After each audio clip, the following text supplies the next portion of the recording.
এখন পোর্টকে অথরাইজ করা হচ্ছে যে সরকারের বিধি এবং অনুসারে ফাইন্যান্সিয়াল দিক থেকে দেখে তাদেরকে 6 মাস অথবা মোর দেন দ্যাট অথরাইজ করা হয়েছে একটা পার্টিকুলার খরচের মধ্যে, যে খরচের মধ্যে তারা পরিচালনা করবে এবং বিধি অনুযায়ী তারা নিয়োগ করতে পারে এই সময়ের জন্য বা যে কোনো সময়ের জন্য অপারেটর নিয়োগ করতে পারে।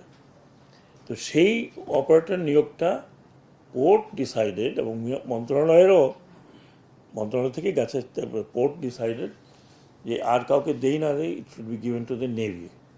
কারণ ওখানে নেভাল ডকইয়ার্ড আছে, একটা নেভাল ডকইয়ার্ড ফাংশন করছে পোর্টের এরিয়ার মধ্যেই, প্লাস নেভি বর্তমানে বাংলাদেশে পোর্ট পরিচালনার জন্য মোস্ট এক্সপার্ট পিপল, কারণ তাদের অপারেটর আছে, তাদের নোহাও আছে। সেই কারণেই আমরা এই মিটিংটা করলাম। এই মিটিংটা করে যেহেতু গতকাল গভর্নমেন্ট অর্ডার হয়ে গেছে, সেই গভর্নমেন্ট অর্ডারে পোর্টকে এখন ওনারা চিঠি দেবেন, চিঠি দিয়ে একটা চুক্তি হবে পোর্টের সাথে, নেভি নেভাল হেডকোয়ার্টার থেকে যেটুকু বুঝলাম কথাবার্তায়, যে তারা কমান্ডার চিটাগং, যিনি নেভাল কমান্ডার, ওনাকে হেড করে রেসপন্সিবিলিটি দেওয়া হয়েছে এই পোর্ট পরিচালনার জন্য। হয়তো উনি, যেহেতু উনি কমান্ডার চিটাগং, মানে উনি কিন্তু লজিস্টিক, উনি কিন্তু অপারেশনাল কমান্ডার না। অপারেশনাল কমান্ডার হলো কমান্ডার বাংলাদেশ নেভি, উনি হচ্ছেন অপারেশন। কাজেই কমান্ডার চিটাগং হচ্ছে চিটাগং যে এস্টাবলিশমেন্ট আছে ওগুলো দেখাশোনা করেন, ইনক্লুডিং নেভাল জেটি টেটি এগুলো, হ্যাঁ, ডকইয়ার্ড, আরও অন্যান্য কাজ। সো উনি হেড করছেন। ওনার নাম হচ্ছে রিয়ার অ্যাডমিরাল এরশাদ।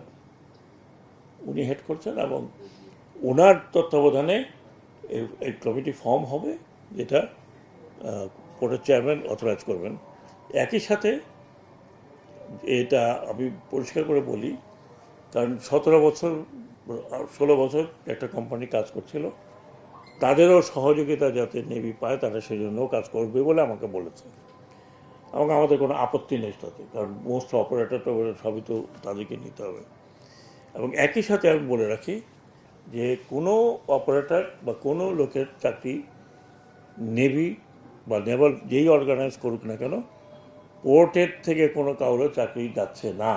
যারা যে পদে থাকছেন, যে পদে ছিলেন, সে পদেই কাজ করবেন। তা আমি আশা করবো যে তারা সম্পূর্ণভাবে কোঅপারেট করবে, কারণ এটা তাদেরই পোর্ট, তাদেরই পরিচালনা করতে হবে। আমরা অপারেটর মানে কি একজন, কিন্তু সেই লোকগুলো যারা পোর্টে কাজ করে আসছে, পোর্টের লোক থেকে শুরু করে সবাই, এদের ইনশাল্লাহ কাউকে বাদ দেওয়া হবে না। তো এটা আমি অন্তত বারবার আমি অ্যাসুরেন্স দিয়েছি, বারবার কথা বলেছি।